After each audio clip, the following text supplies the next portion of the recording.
मास परायण 13वां विश्राम। वह बोली, हे प्राण प्यारे, सुनिए, मेरे मन को भाने वाला एक वर तो दीजिए, भरत को राज तिलक। और हे नाथ, दूसरा भर भी मैं हाथ जोड़कर मांगती हूँ, मेरा मनोरथ पूरा कीजिए। तपस्वियों के वेश में विशेष उदासीन भाव से राम 14 वर्ष तक वन में निवास करे। कैकई के कोमल वचन सुनकर राजा के हृदय में ऐसा शोक हुआ जैसे चंद्रमा की किरणों के स्पर्श से चकवा विकल हो जाता है। राजा सहम गए, उनसे कुछ कहते न बना, मानो बाज वन में वटेर पर झपटा हो। राजा का रंग बिल्कुल उड़ गया, मानो ताड़ के पेड़ को बिजली ने मारा हो। माथे पर हाथ रखकर दोनों नेत्र बंद करके राजा ऐसे सोच करने लगे मानो साक्षात सोच ही शरीर धारण कर सोच रहा हो। मेरा मनोरथ रूपी कल्प वृक्ष फूल चुका था, परंतु फलते समय कैकई ने हथिनी की तरह उसे जड़ समेत उखाड़कर नष्ट कर डाला। कैकई ने अयोध्या को उजाड़ कर दिया और विपत्ति की अचल नींव डाल दी। किस अवसर पर क्या हो गया? स्त्री का विश्वास करके वह वैसे ही मारा गया जैसे योग की सिद्धि रूपी फल मिलने के समय योगी को अविद्या नष्ट कर देती है। इस प्रकार राजा मन ही मन खींच रहे हैं। राजा का ऐसा बुरा हाल देखकर दुर्बुद्धि कैकई मन में बुरी तरह से क्रोधित हुई और बोली, क्या भरत आपके पुत्र नहीं है? क्या मुझे आप दाम देकर खरीद लाए हैं? जो मेरा वचन सुनते ही आपको वाण सा लगा, तो आप सोच समझकर बात क्यों नहीं कहते? उत्तर दीजिए, हाँ कीजिए, नहीं तो नाही कर दीजिए। आप रघुवंश में सत्य प्रतिज्ञा वाले हैं। आपने ही वर देने को कहा था, अब भले ही ना दीजिए, सत्य को छोड़ दीजिए और जगत में अपयश लीजिए। सत्य की बड़ी सराहना करके वर देने को कहा था, समझा था कि यह चवेना ही मांग लेगी। राजा शिवी, दधीची और बलि ने जो कुछ कहा, शरीर और धन त्याग कर भी उन्होंने अपने वचन की प्रतिज्ञा को निभाया। कैकई बहुत ही कड़वे वचन कह रही है, मानो जले पर नमक छिड़क रही हो।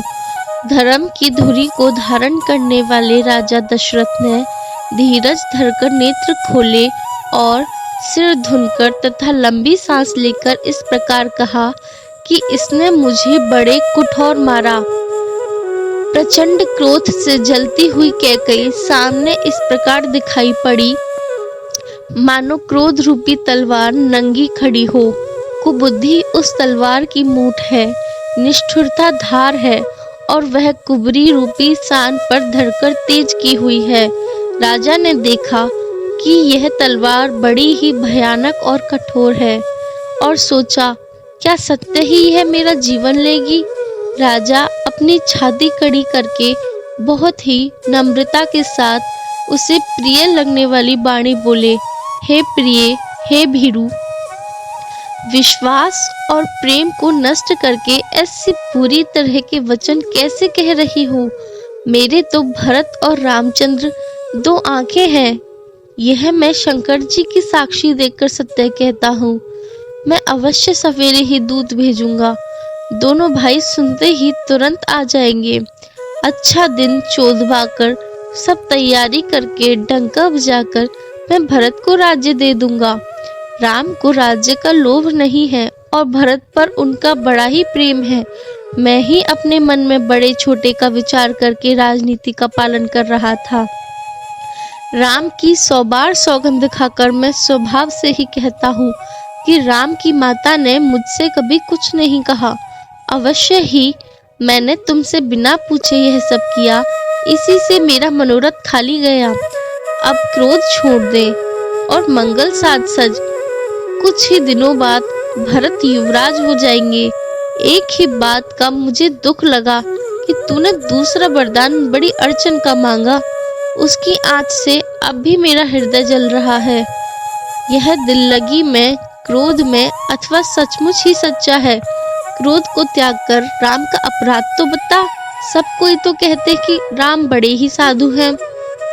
तू स्वयं भी राम की सराहना करती और उन पर स्नेह किया करती थी। अब यह सुनकर मुझे संदेह हो गया कि तुम्हारी प्रशंसा और स्नेह कहीं झूठे तो ना थे। जिसका स्वभाव शत्रु को भी अनुकूल है, वह माता के प्रतिकूल आचरण क्यों करेगा। हे प्रिय, हंसी और क्रोध छोड़ दे और विवेक विचार कर वर मांग, जिससे अब मैं नेत्र भरकर भरत का राज्याभिषेक देख सकूं। मछली चाहे बिना पानी के जीती रहे और सांप भी चाहे बिना मणि के दीन दुखी होकर जीता रहे, परंतु मैं स्वभाव से ही कहता हूँ, मन में छल रखकर नहीं, कि मेरा जीवन राम के बिना नहीं है। हे चतुर प्रिय, जी मैं समझ देख, मेरा जीवन श्री राम के दर्शन के अधीन है। राजा के कोमल वचन सुनकर दुर्बुद्धि कैकई अत्यंत जल रही है, मानो अग्नि में घी की आहुतियां पड़ रही हैं।